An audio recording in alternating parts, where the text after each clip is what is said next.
Hello നമസ്കാരം. Big boss Malayalam season 7 നമ്മുടെ പണിപ്പുര ടാസ്കിനകത്ത് 20 കോയിനിലുള്ള സാധനം മാത്രമേ എടുക്കാൻ പറ്റുള്ളൂ എന്ന് പറഞ്ഞായിരുന്നല്ലോ.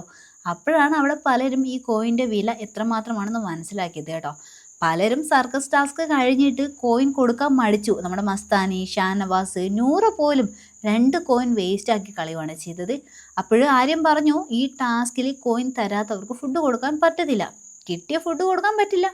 ആര്യൻ ആദ്യമേ അത് പറഞ്ഞു, പിന്നെ പറഞ്ഞു ഇതൊരു അവയർനെസ്സിന് വേണ്ടിയിട്ടാണ് കേട്ടോ. കാരണം ഇതൊരു വാണിംഗ് ആണ്. കാരണം നിങ്ങൾക്ക് നിങ്ങളുടെ സ്വാർത്ഥ താല്പര്യത്തിന് വേണ്ടിയിട്ടാണ് കോയിൻ തരാതിരുന്നത്. എന്നിട്ട് ഈ ഫുഡ് വേണം എന്ന് പറയുന്നത് ശരിയല്ല. നിങ്ങൾ ഇപ്പോഴും കോയിൻ കയ്യിൽ വെച്ചിട്ട് നിങ്ങൾക്ക് എന്തെങ്കിലും ബെനിഫിറ്റ് കിട്ടിയാൽ നിങ്ങൾ ആർക്കും കൊടുക്കത്തില്ലല്ലോ. അതുപോലെ തന്നെയാണ് ഇതും എന്ന് പറഞ്ഞ് ചെറിയൊരു വഴക്കൊക്കെ അവിടെ നടക്കുന്നുണ്ടായിരുന്നു. ഇവിടെ അപ്പോൾ ഈ അനുമോള് നന്മവരം കളിക്കുന്നുണ്ട് കേട്ടോ. അതിൻ്റെ ആവശ്യമില്ലെന്ന് തോന്നിയേ. സത്യത്തിൽ ഇവിടെ ആര്യൻ്റെ ഭാഗത്താണ് കേട്ടോ ന്യായം. പിന്നെ ഫുഡല്ലേ, അത് മാനസിക പരിഗണന വെച്ചിട്ട് ഇവർ ഷെയർ ചെയ്യുവാണെങ്കിൽ ചെയ്യട്ടെ എന്ന് കരുതിയിട്ട് ആര്യൻ ഇങ്ങനെ വലിച്ചു കയറേണ്ട ആവശ്യമൊന്നും ഉണ്ടായിട്ടില്ല കേട്ടോ. പോടാ കൊച്ചു ചെറുക്ക, വളർന്നിട്ട് വാടാ, ഇമാതിരി ഡയലോഗൊക്കെ നമ്മുടെ ആര്യൻ്റെ അടുത്ത് അനുമോൾ അടിക്കുന്നുണ്ടായിരുന്നു.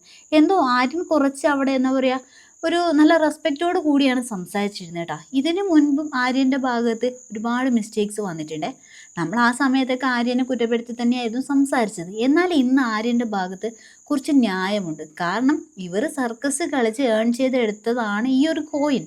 എന്നിട്ട് അവിടെ ഒരു കോയിൻ പോലും കൊടുക്കാത്തവരും കയ്യിൽ വെച്ചിട്ട് കൊടുക്കാത്തവരും ഒക്കെ ഇവർക്ക് കിട്ടുന്ന ഫുഡ് ഷെയർ ചെയ്യണം എന്ന് പറഞ്ഞ് നിർബന്ധം പിടിക്കാൻ അവർക്ക് പറ്റില്ല. അങ്ങനെ വേണമെങ്കിൽ കോയിൻ കൊടുക്കണമായിരുന്നു, അല്പം റിസ്ക് എടുക്കാമായിരുന്നു അവർക്ക്. സത്യം പറഞ്ഞാൽ ഇവിടെ ഷാനവാസൊക്കെ വിചാരിച്ചിരുന്നത് കോയിൻ കയ്യിൽ വെച്ചാൽ എന്തെങ്കിലുമൊക്കെ ബെനിഫിറ്റ് ഉണ്ടാകുമെന്നാണ്. അവസാനം ബിഗ് ബോസ് തന്നെ പറഞ്ഞിരുന്നു ബെനിഫിറ്റ് ഒന്നും കിട്ടത്തില്ല, നിങ്ങൾക്ക് ആ കോയിൻ കൊടുക്കാമെന്ന് പറഞ്ഞിട്ട് വരെ ഈ ഷാനവാസ് ഒന്നും വിശ്വസിച്ചിട്ടുണ്ടായിരുന്നില്ല. അവസാനം ഫുഡ് കിട്ടുന്ന സമയമാകുമ്പോഴേ ഈക്വൽ ഷെയർ വേണമെന്നൊക്കെ പറയുന്നത് ശരിയല്ലേ? വഴക്കുണ്ടാക്കാനുള്ള അവകാശം പോലും ഇവർക്ക് ഇവിടെ ഇല്ലേ? ഇത് ഇവർ കളിച്ച് നേടിയ ഫുഡാണ്.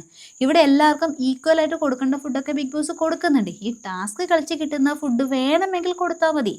അതുകൂടെ തന്നെ ഇവിടെ പറയാനുള്ള അവകാശം ആര്യനുണ്ട്. ഇവിടെ ഉണ്ടല്ലോ നമ്മുടെ മസ്താനി, അനുമോളൊക്കെ വലിയ ഡയലോഗൊക്കെ അടിക്കുന്നുണ്ട്. സത്യത്തിൽ അവർക്ക് പറയാനുള്ള ഒരു റൈറ്റ്സും അവിടെ ഇല്ല. ആര്യനാണ് പറയാനുള്ള റൈറ്റ്സ് ഉള്ളത്. ആ സർക്കസ് ടാസ്ക് കളിച്ച് എല്ലാവർക്കും അത് പറയാനുള്ള റൈറ്റ്സ് ഉണ്ട്.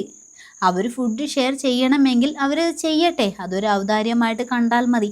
അനീഷ് പറയുന്നുണ്ടായിരുന്നു ഫുഡാണ് എല്ലാവർക്കും ഷെയർ ചെയ്യണം എന്നൊക്കെ. ശരിയാണ് എന്ന് കരുതി അവകാശം പറയേണ്ട ആവശ്യമൊന്നും അവിടെ ഉണ്ടായിരുന്നില്ലേ. ഇവിടെ കോയിൻ കൊടുക്കാതെ ഇരുന്നിട്ട് പണിപ്പുരയിൽ കയറിയവർക്ക് കൂടുതൽ ഫുഡ് എടുക്കാനുള്ള അവസരവും അവർ നഷ്ടപ്പെടുത്തി. എന്നിട്ട് ഇവിടെ ഫുഡ് തരണം എന്നൊക്കെ പറഞ്ഞിട്ട് വഴക്കിടുന്നത് അത് ശരിയല്ല. ഇവിടെ ന്യായം ആര്യൻ്റെ ഭാഗത്ത് തന്നെയാണ്.